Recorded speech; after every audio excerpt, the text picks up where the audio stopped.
ইউনূস সাহেব, প্রফেসর ইউনূস জানিয়েছেন উনি জুন মাসের 30 তারিখের পরে থাকবেন না, একদিনও থাকবেন না। আমি বললাম তো যে উনি বলেছেন জুন মাসের 30 তারিখের পরে একদিনও থাকবেন না। আজকে আমি আমার জানা মতে কেউ যে কোনো উপদেষ্টার পদত্যাগ চেয়েছেন আমরা এটা শুনি নাই। তিনি ইলেকশন ডিসেম্বর থেকে জুনের মধ্যে করবেন এবং 30 জুনের ওই পারে যাবে না।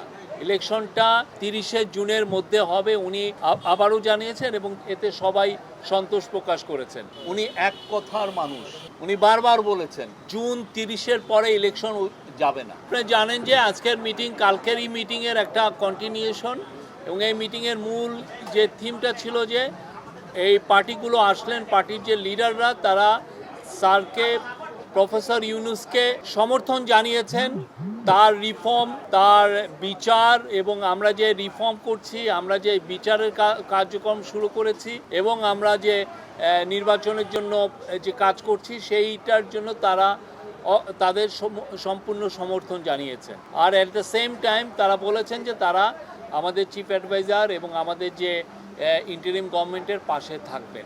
আর অনেকগুলো বিষয় নিয়ে কথা হয়েছে, ইলেকশন নিয়ে কথা হয়েছে, রিফর্মের প্রোগ্রেস নিয়ে কথা হয়েছে। ইলেকশন নিয়ে স্যার আবারও জানিয়েছেন যে তিনি ইলেকশন ডিসেম্বর থেকে জুনের মধ্যে করবেন এবং 30 জুনের ওই পারে যাবে না। ইলেকশনটা 30 জুনের মধ্যে হবে উনি আবারও জানিয়েছেন এবং এতে সবাই সন্তোষ প্রকাশ করেছেন। এই ছিল আজকের মূল মিটিংয়ের খুবই আমি সংক্ষিপ্ত সার যদি বলি এইটাই ছিল মেন।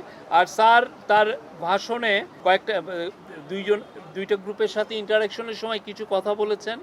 তার মধ্যে আমি প্রফেসর ইউনূসকে কোট করছি, উনি যেটা বলেছেন, আমরা বড় যুদ্ধাবস্থার ভিতরে আছি। আওয়ামী লীগের কার্যক্রম নিষিদ্ধ হওয়ার পরে ডিস্টাবিলাইজ করার জন্য যত রকমভাবে পারে চেষ্টা করছে। এটা থেকে আমাদের রক্ষা করতে হবে। তারা কিছুতেই মেনে নিতে পারছে না। বিভাজন থেকে আমাদের উদ্ধার পেতে হবে, ঐক্যমত থাকতে হবে। আত্মমর্যাদাপূর্ণ জাতি হিসেবে আমরা যতটুকু দাঁড়াতে পেরেছি এটা যেন সামনের দিকে যায়। সবাই একসঙ্গে বসাতে উনি বলছেন যে আমি মনে সাহস পেলাম।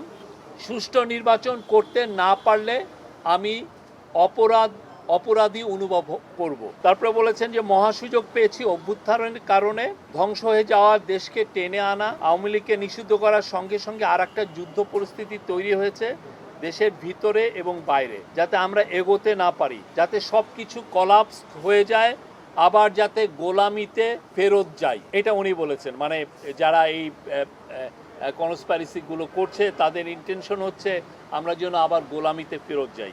আমি যতদিন আছি দেশের কোনো অনিষ্ট হবে এমন কোনো কাজ হবে না, নিশ্চিত থাকেন। আমি যতদিন আছি দেশের কোনো অনিষ্ট হবে এমন কোনো কাজ আমাকে দিয়ে হবে না, নিশ্চিত থাকেন।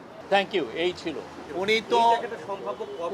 উনি একটা ডেডলাইন দিয়েছেন এবং আমি কালকেও বলেছি, আজকেও বলছি, বারবার বলছি উনি এক কথার মানুষ।